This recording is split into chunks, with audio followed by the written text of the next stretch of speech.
Hello guys, welcome to Java tutorial series. Guys, आज के इस लेक्चर के इनसाइट हम एक यूज़र डिफाइंड क्लास बनाएंगे और उस क्लास के ऑब्जेक्ट को अरे लिस्ट के इनसाइट ऐड करना सीखेंगे। तो गाइस, इस लेक्चर को आप लास्ट मोमेंट तक वॉच करें क्योंकि ये लेक्चर आपके लिए बहुत ज़्यादा यूजफुल होने वाला है। तो चलिए शुरू करते हैं।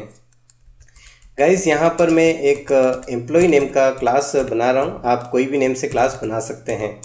चलिए, इस क्लास के इनसाइट कुछ वेरिएबल्स हम ले लेते हैं।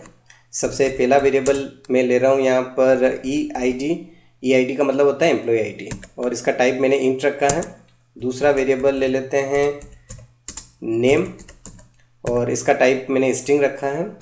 तीसरा वेरिएबल ले लेते हैं यहाँ पर एज, और इसका टाइप हम इंट रख देते हैं।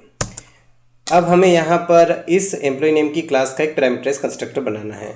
अगर आप इक्लिप्स आईडी यूज़ कर रहे हैं तो आप अल्ट शिफ्ट और एस प्रेस करेंगे तो यहाँ पर आपको जनरेट कंस्ट्रक्टर यूजिंग फील्ड्स का ऑप्शन दिखेगा। यहाँ पर आपको क्लिक करना है, ये सारे ऑप्शन टिक मार्क रखने हैं और ओके बटन प्रेस करना है, तो आपका पैरामीटराइज्ड कंस्ट्रक्टर बन जाएगा इस तरीके से। चलिए, अब जहाँ हमारा मेन मेथड है वहाँ हमें जाना है और हमें यहाँ पर जो हमने ई आई डी नेम और एज वेरिएबल लिए हैं इनके इनसाइड वैल्यू असाइन करवाना है। तो हम यहाँ पर इस क्लास का पैरामीटराइज्ड ऑब्जेक्ट बनाएंगे इस तरीके से।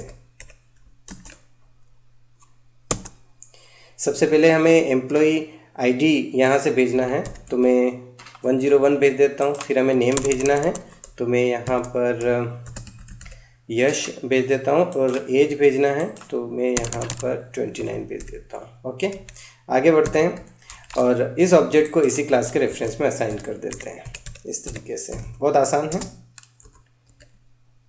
अब एक और रिकॉर्ड हमें यहाँ पर ऐड करना है इस क्लास का, तो हम क्या करेंगे, हम एक बार और ऑब्जेक्ट बनाएंगे और यहाँ पर जो एम्प्लॉय आईडी है 102 डाल देते हैं। जो एम्प्लॉय का नेम है वो संशु लिख देते हैं, और जो एज है वो 21 कर देते हैं।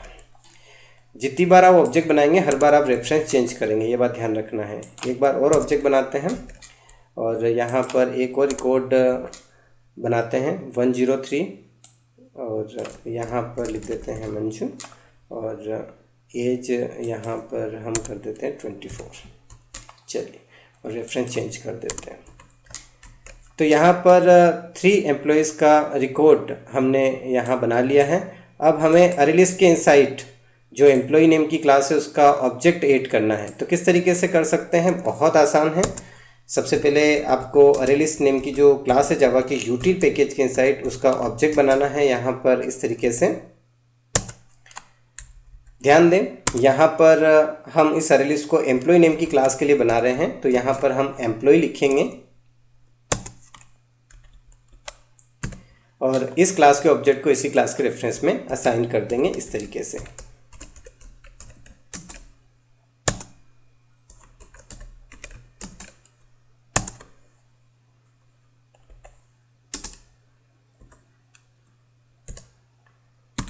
चलिए आगे बढ़ते हैं।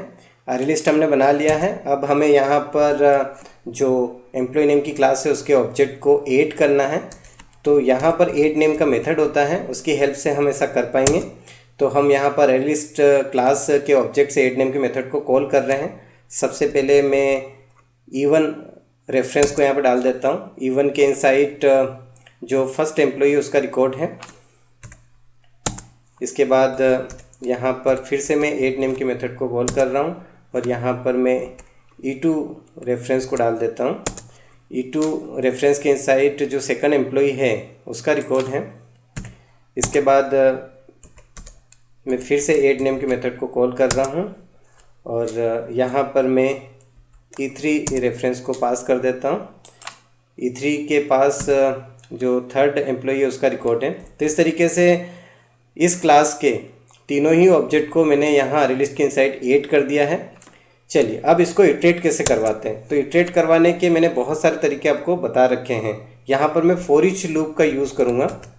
आप इटरेटर का भी यूज़ कर सकते हैं, आप लिस्ट इटरेटर का भी यूज़ कर सकते हैं, आप फॉर ईच लूप का यूज़ कर सकते हैं, आप फॉर ईच मेथड का यूज़ कर सकते हैं, आप फॉर ईच रिमेनिंग मेथड का यूज़ कर सकते हैं। ठीक है। अगर आपको इनके बारे में नहीं पता है तो मेरे प्रीवियस लेक्चर्स आप वॉच कर सकते हैं। मैं यहाँ पर फॉर ईच लूप का यूज़ कर रहा हूँ, बहुत आसान है। यहाँ पर आपको जो अरे लिस्ट है उसका जो रेफरेंस है उसको लिखना है। उसके बाद आप इसके इनसाइड किसके रिकॉर्ड को ऐड कर रहे हैं, एम्प्लॉय। तो आप यहाँ पर एम्प्लॉय लिखेंगे और यहाँ पर उसका एक रेफरेंस बना देंगे। प्रिंट करवाने के लिए आप यहाँ system.out.println स्टेटमेंट यूज़ करेंगे, बहुत आसान है। अब सबसे पहले हमें यहाँ पर एम्प्लॉय का आईडी निकालना है, तो हम यहाँ इस रेफरेंस से कॉल करेंगे EID को। इसके बाद हम यहाँ पर इस रेफरेंस से कॉल करेंगे नेम को। फिर इसके बाद हम यहाँ पर इस रेफरेंस से कॉल करेंगे एज को, इस तरीके से। चलिए मैं अभी आपको यहाँ रन करके बताता हूँ। राइट क्लिक करते हैं और रन करके चेक करते हैं, तो आप देख सकते हैं जो तीनों एम्प्लॉयज़ का रिकॉर्ड मैंने ऐड किया था वो यहाँ पर प्रिंट हो चुका है।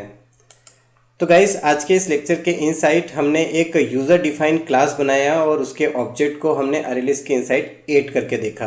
तो गाइस आई होप कि आपको लेक्चर बहुत अच्छे समझ में आया होगा। मिलते हैं नेक्स्ट लेक्चर में, तब तक के लिए बाय बाय।